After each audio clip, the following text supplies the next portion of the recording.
So I have to give a shout out to the Saints, 2-0. And I did say last week, Derek Carr. When I said Derek Carr is balling, coach, these two looked at me like I had horns going in my head. About okay, maybe it was just you and Jimmy. It was me and Greg. All right. Yeah.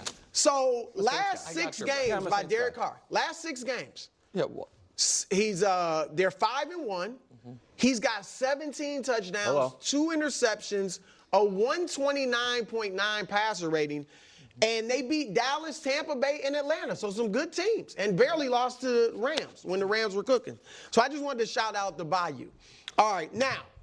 That's all the compliments that the Saints get through this whole segment. I have another clip that I'm going to play, and then I'm going to talk about the Saints because I think it's a little sad that we can't get like some Saints-centered content on any of these shows right now, and it's really frustrating. And look, you're going to see what Nick had to say about what he thought the outcome of this game. It's the same segment, but I just didn't want to play because they're just talking about the Dallas Cowboys now, and I want to focus actually on the Saints, the team that is rocking and rolling and dominant right now. Not just about the Cowboys, but Nick has a statement that you're, as Saints fans, you're just going to love. I thought you weren't here Friday, but my analysis of the game was simple. Cowboys have, for their strengths or weaknesses, an excellent pass rushing defensive front. The Saints have had issues on their offensive line year over year and then injuries in this offseason. I thought the Cowboys would win the game right there. And instead, they had 1 sack and 1 quarterback hit, and the Saints on their first 3 drives had plays of 39, 70, and 57, and scored touchdowns on their first 6 drives of the game, which made it 15 straight drives with Derek Carr to score touchdowns we talked about. So that, to me, was such a bad defensive performance, you almost throw it out. But I do trust Mike Zimmer. I do trust the talent, so I don't understand how they could play that poorly, not for a drive or 2, but for an entire half. Unbelievable. Unbelievable. They just played so poorly, throw it out. They played so poorly, we just got to toss this game to the side. Nothing to do with the Saints play. And that's just crazy to me. That's just crazy to me. I mean, what Derek Carr and the Saints did, they put on an absolute clinic. This wasn't just an off game. This wasn't an off game for the Dallas Cowboys. That's not what this was. They were at home. They had the crowd behind them. Everyone's going nuts, ready to go. Dak Prescott signing that contract, being all fresh, being a gajillionaire. Micah ready to get after Derek Carr. Let's go. Offense rolling. We just beat the Browns. Apparently the Browns are the greatest team in the NFL. Let's go. They were feeling themselves, having all that hype. And the New Orleans Saints said, no. We don't got to be flashy. We don't got to talk. We're not going to celebrate a week 1 win. We're feeling good. We're feeling confident. But we know it's a long season. We're ready. We're going to go. And they came in and dominated. Absolute, utter domination. They could have hung like 60 on the Cowboys. They just didn't because they put up 35 at half, and of course now the second half you're going to change your play calling a bit. But realistically, even if you don't want to give it that high, they absolutely could have had 50. I mean, it's just insane, absolutely insane. And no matter how bad a team is, that's not easy to do. It's just not. Listen, I don't think the Cowboys are this disaster team. I don't think that they're a top team either, though, right? I don't think that they're this top 5, top 10 team either. I think there's a lot of teams that are better than the Cowboys. But the Cowboys are very competent. They're not a disaster. They're not a mess. They're not lost out there. They know what they're doing. They just typically lose to great teams. And they get demolished by great teams. Like the 49ers, like the Packers, like the New Orleans Saints. And, man, if you're a Saints fan, I got this question for you. I've asked this question to a few other fan bases. But now that the Saints have won big, back-to-back weeks, just dominant performances. And like I've said in previous videos, we do got to be careful. They beat the Panthers. Hardly anything to write home about. Saints fans are going to know that intimately. Panthers are not a good team. You know that, right? I mean, you know that. So you could be excited, you could be happy, but it's got to be in context. The Cowboys, like I said, they tend to do things like this against great teams. So it's like still has to be taken within context. But I'm curious, like, what are your thoughts about all of this? The fact that the Saints have been dominant for the last 2 weeks, and there's just like no real talk about them, no real excitement in the media about them. Like, are you not frustrated by that? I mean, the Saints have looked like an absolute top team in the NFL. I watch every single game. It's exhausting, but I watch them all. I take notes. I got notes. I mean, like, literally all over the place. On my desk, on here, on my laptop, all the way at the end of my bed. So my dog's looking at me, looking like I'm crazy. I take all these notes. I'm watching all these games. I'm not going to act like I'm like an ultra expert. Like I know every single thing. I get things wrong all the time. I'm not perfect. I'm literally just a guy. I don't have producers. I don't have a whole team of analysts help me out. I try my best to watch all these games and relay what I see, right? As openly and honestly as I possibly can. And the Saints absolutely look like a top team in the NFL. No question about it. Derek Carr has to be the front runner for the MVP. I mean, just dominant. I mean, just unbelievable. 70-yard touchdown, my God. I mean, just unbelievable. He did have all day in the pocket. O-line protection was great.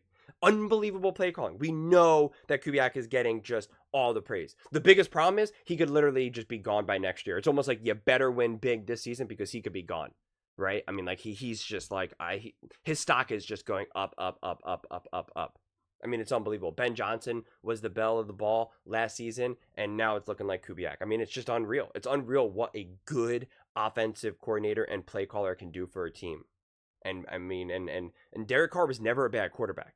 I think I've maintained this a lot that he was misaligned with the Raiders. People just act like he is garbage, and he's not good, and I've just never really maintained that. Listen, I'm not so sure that Derek Carr is a top 2 quarterback in the NFL, but I just know that he hasn't been given the luxury that, say, a Patrick Mahomes has been given, having Travis Kelce, Andy Reid, Tyreek Hill, any of these other players. He hasn't had that luxury. He's been with the Raiders who, were struggling significantly. They couldn't get the head coach right. They had all these cultural problems going on for them. Most players would fail in that environment. So I'm really happy to see him kind of get some redemption, kind of remind the NFL, remind the fan bases, like put some respect on my name. I'm not some scrub. I'm not some bottom quarterback who's just like only there because they've already paid me, or only there because like, yeah, I guess I'm technically better than a backup, but like that's as good as it gets. Derek Carr can win you games. And when you give him time in the pocket and you give him the right plays, he nails them like flawlessly. He's a big time thrower of the ball. And then of course the run game, right? We can't talk about this game without the run game. My Lord. Oh my God. Just like, I mean, the run game is look like it's like Christian McCaffrey times 10 out there right now. And again, it has to be put in context. Like, it's going to be interesting to see how the Cowboys defensively age, right? They have a new coordinator. They lost some pieces. So it's like, I always thought the Cowboys were going to take a step back from last year. So it's going to be interesting to see, what's going on. I think the Saints play the Eagles next. And the way how that's shaping up, I mean, the Eagles just lost to the Falcons. A tough loss. Definitely, I think the Falcons, the Eagles, that was more about the Eagles losing that game than the Falcons winning that game. So that bodes well also for the Saints. But at the same time, a lot of people did have the Falcons as a top team in the NFL, as one of the higher teams. I shouldn't say like the tippy top, but people were really excited about what Kirk Cousins can do with the Falcons and get that team going. And of course, again, it's hard to gauge who all these teams are right now. The Eagles played the Packers in Brazil. It was a very weird game. The Falcons, first game back with Kirk Cousins, playing against the Steelers, a tough defense. Hard to get clarity of who they are. And now since the Eagles and the Falcons played each other, it was a very weird, tight game. Both teams had moments where they looked unbelievable and other times where they looked like, not so good. But it feels like the Saints should definitely, I'm not sure if it's home or away, but it definitely feels like the Saints, you're going to lean more towards the Saints winning that game, mainly because the Eagles struggle to stop the run. Not as much in the fourth quarter or near the end of the game. Then they made some big stops, but it's just hard to imagine that they're going to be able to stop the run game for the Saints. And if they can't stop the run game, then we know once you get that run game going, Derek Carr is going to be able to pick you apart. Kubiak is going to dial up the perfect play at the perfect time. So the Saints can easily be going 3-0 right now. If they do play the Eagles. I think they do play the Eagles. That would be frustrating if they didn't, because then that whole rant would be for naught. Yeah, man, I think the other question, though, Mark, is to me about the Saints. Because again, I try to be as fair as I possibly can. Is their defense? We don't know what the defense looks like for the Saints right now. For two main reasons, three main reasons. One, the Panthers. Come on, Panthers just benched Bryce Young, right? So it's like you can't really you can't take anything away from that. You just can't. I'm sorry. You just can't. I've just spoke very highly of the Saints, and I'm just going to be as fair as I can. You can't take anything away from that.